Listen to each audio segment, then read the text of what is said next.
آپ بھی بتائیے گا کہ آپ کے ادارے کی ابھی تک کیا کنٹریبیوشن ہے، کتنے گھر تعمیر ہوئے، انٹرنیشنل کانفرنس ہوئی ہے جس میں اربوں ڈالر کے وعدے ہوئے ہیں، آئندہ آپ کیا دیکھتے ہیں؟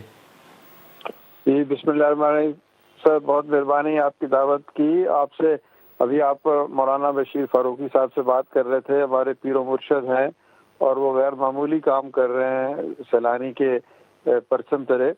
تو ہم بھی الحمدللہ اپنی سی کوشش کر رہے ہیں، اور ہم نے پہلے مرحلے میں تو کوئی 1 لاکھ کے لگ بھگ خاندانوں کو مواخات مدینہ کی روایت کے تحت اپنا بنایا، اور ریلیف کے حوالے سے 6 ہفتے 8 ہفتے یا 2 مہینے کے لیے ان کو کھانا، کپڑے، ٹینٹ، شامیانے، ادویات، اس طرح کی چیزیں ادا کی.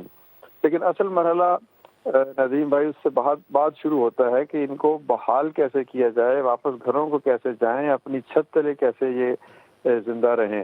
تو اس حوالے سے ہم ایک بہت بڑا ریلیف کے بعد ریہیبلیٹیشن کا پیکیج لے کر آئے ہیں، جس میں ہم کہتے ہیں کہ لوگوں کے گھر بنانے کے لیے 1 سے 3 لاکھ روپے تک کا قرض دیں گے.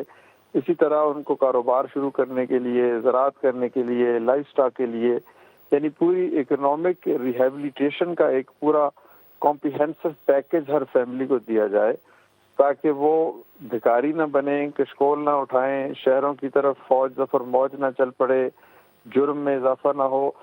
لیکن اس کے علاوہ بھی جو اخلاقی حوالوں سے وہ پاکستان کے شہری ہیں، ان کے بنیادی حقوق ہیں، تو دینی اور معاشرتی اور سماجی اور ریاستی حقوق کے حوالے سے بھی ان کا یہ حق ہے کہ ہم ان کی مدد کریں.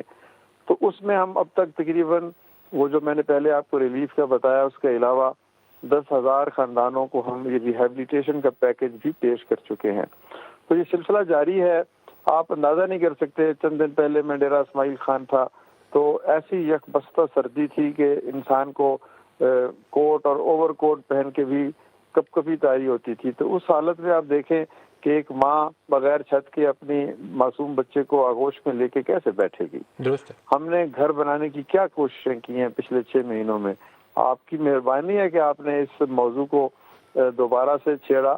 تو اب تو ہم نے ہر جگہ بھلا ہی دیا ہے، کسی نے ذکر ہی نہیں کیا کبھی کہ ابھی بھی ٹینٹوں میں لوگ بیٹھے ہوئے ہیں. آج صبح مجھے ایک شخص کا روتے ہوئے فون آیا خیرپور سے کہ اس کے گاؤں اور ارد گرد کے گاؤں میں نہ خیمے ہیں نہ لحاف ہیں. وہ کہتے ہیں شدید سردی کی لہر ہے،